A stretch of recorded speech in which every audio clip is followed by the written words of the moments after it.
I want to welcome you to the Ask Jeff YouTube channel. Here's today's question. In Jeremiah chapter 8, it sounds weird to me. 1 minute, King Zedekiah gives the okay for his advisors to kill Jeremiah. Do with him as you want.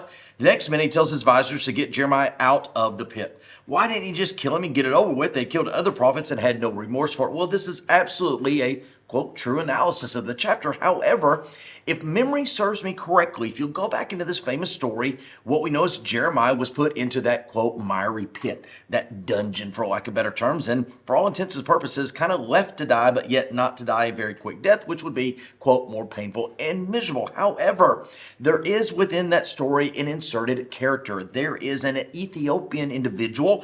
I can't quite remember what his position was. Nonetheless, he gained audience with Zedekiah, and he convinced him that whom we know as Jeremiah should not be left in the dungeon and should be released, and thus he changed the mind. It's a kind of a parallel of what we see in the book of Esther when she goes into the king regarding the Jewish people, etc.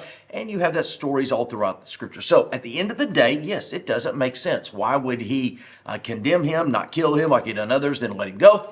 But I think, if memory serves me right, it's kind of like old King Herod and John the Baptist. At the end of the day, they didn't like what they said, because remember, Jeremiah had spoken against the Jewish people and said they were going to go under sword and famine, etc.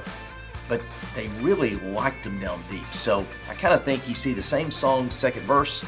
For Jeremiah's sake, at least it didn't get worse. Great question. If you have one, send to askjeff.net. Maybe your question will be tomorrow's. Thanks for being a part of today's daily question. Now, we answer a question each and every day. Please feel free to submit a new question at askjeff.net. We may not have gotten to yours today, but we eventually will continue to be a part of this. Subscribe so you don't miss out on a question every day.